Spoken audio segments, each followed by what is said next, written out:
छायावाद के व्यक्तिवादिता, प्रकृति प्रेम, रहस्यवादिता, मोक्ष छंद का प्रयोग, स्थूल के प्रति सूक्ष्म का विद्रोह। इसके बाद बात करते हैं छायावाद का भारतीय संस्कृति के प्रति प्रेम, भारतीय संस्कृति के प्रति आस्था। छायावादी कवियों पर एक आरोप लगता है कि जिस समय भारत अंग्रेजों के गुलाम था और जगह जगह उनसे आज़ादी के लिए लड़ाइयाँ हो रही थी, विद्रोह हो रहे थे, सामाजिक स्थिति, राजनीतिक स्थिति बिल्कुल अलग थी। ऐसे समय 1918 से 1936 के मध्य में छायावादी कवियों ने एक पंक्ति भी उन स्वतंत्रता सेनानियों के लिए नहीं लिखी जो स्वतंत्रता प्राप्ति के लिए संघर्षरत थे। एक आरोप लगता है, एक आक्षेप लगता है कि छायावादी जो साहित्य है उन छायावादी कवियों ने एक भी पंक्ति, एक भी ऐसी लाइन उनके लिए नहीं लिखी। क्या छायावादी कवियों को सामाजिक समस्याओं से कोई सरोकार नहीं है? क्या छायावादी कवियों को भारतीयता के प्रति प्रेम नहीं है? उनमें राष्ट्रीयता की भावना नहीं है? क्या कारण था? तो थोड़ा स्पष्ट करना चाहूंगा कि छायावादी जो कवि है, साहित्य कई प्रकार का होता है। एक साहित्य होता है साहित्य के लिए, कला के लिए। एक होता है साहित्य समाज के लिए। तो छायावादी जो कवि है वो साहित्य के लिए रचना करता है। वो चाहता है कि छायावादी जो साहित्य है वो शाश्वत समस्याओं को शाश्वत स्तर पर उठाता है और उनका शाश्वत समाधान देता है। वो देश काल की सीमाओं से बंधा हुआ साहित्य नहीं है। वो प्राचीन रूढ़ियों से, परंपरागत मान्यताओं से बंधा हुआ साहित्य नहीं है। वो विद्रोही प्रकृति का साहित्य है। वो प्राचीन जड़ मान्यताओं को स्वीकार नहीं करता है।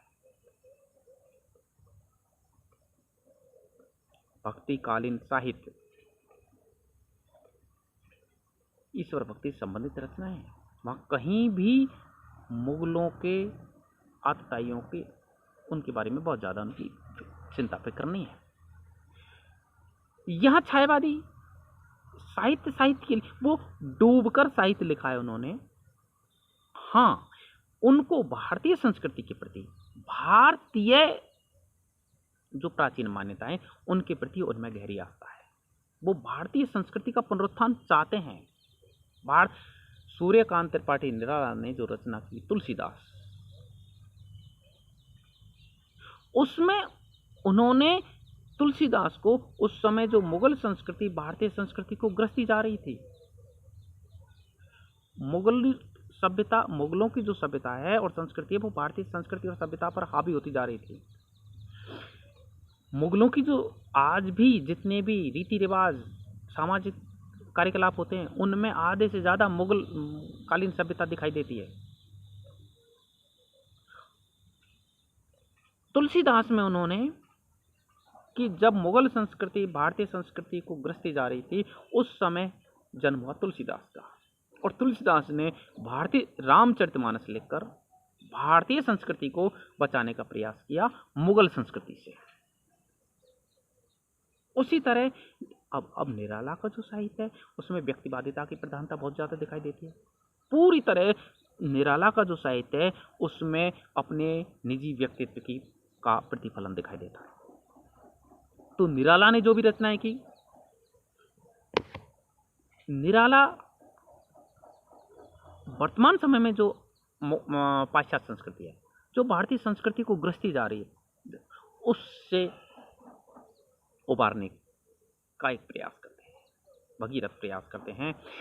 कि जिस तरह तुलसीदास ने मुगल संस्कृति से भारतीय संस्कृति को बचाने का प्रयास किया, उसी तरह निराला स्वयं भारतीय संस्कृति को, जो पाश्चात्य संस्कृति है, जो अति भौतिकतावादी संस्कृति है, अति बौद्धिकतावादी संस्कृति है, अति यांत्रिकतावादी संस्कृति है, उससे उद्धार चाहते हैं।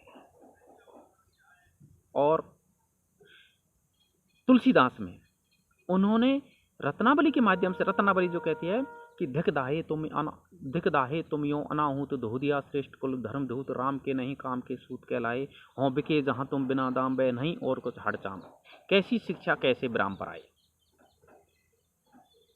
तुलसीदास जी की आंखें खुल जाती है और वो कि मैं ये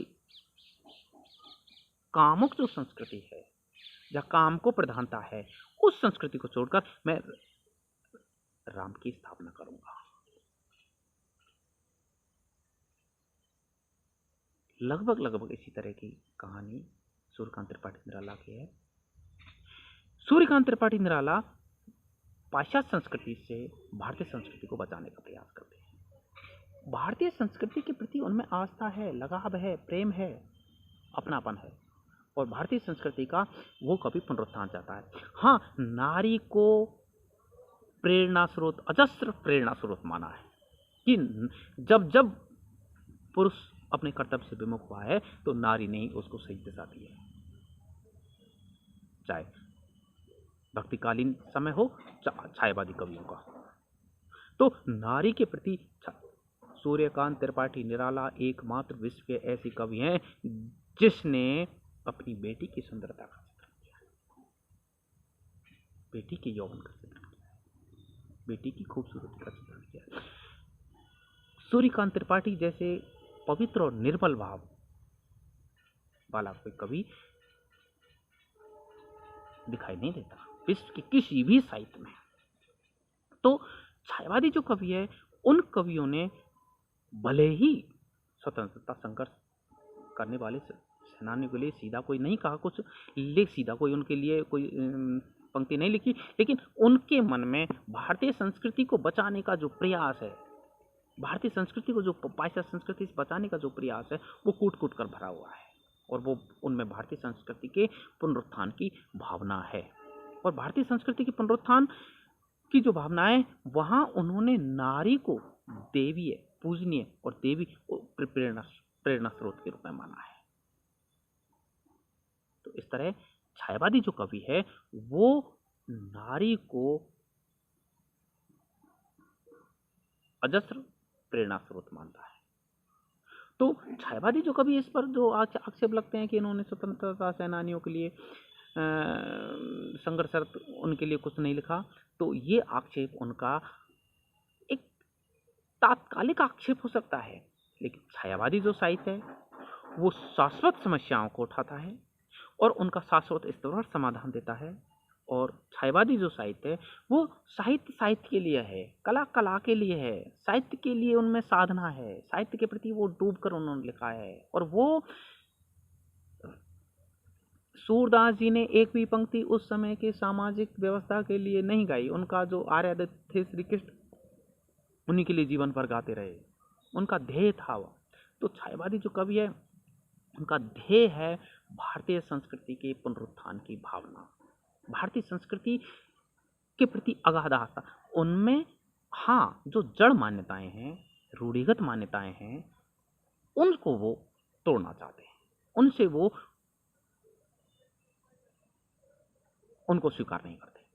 प्राचीन जो जड़ निराला ने प्राचीन जितनी भी जड़ द्रुत झरो जड़ मान्यताओं को तोड़ना चाहते। उन्होंने प्रकृति के जो विराट रूप का दर्शन किया। छायावादी कवि पूरी तरह आधुनिकता से प्रभावित है। उन्होंने अंधविश्वासों को तोड़ा और अंधविश्वासों को तोड़ने का उन्होंने प्रयास किया, और अंधविश्वासों को तोड़कर उन्होंने एक नई प्रकार की साहित्य साधना को अपने मुक्त छंद का प्रयोग इसका प्रमाण है। मैं शैली अपनाना इसका प्रमाण है। अपनी बात को सीधे कहना ये इसका प्रमाण है। तो छायावादी कवियों पर जो आक्षेप लगता है कि इन्होंने तात्कालिक समस्याओं को समाज में स्थान नहीं दिया, वो एक अलग बात है। बाकी इनमें भारतीय संस्कृति की पुनरुत्थान की भावना कूट कूट कर भरी हुई है।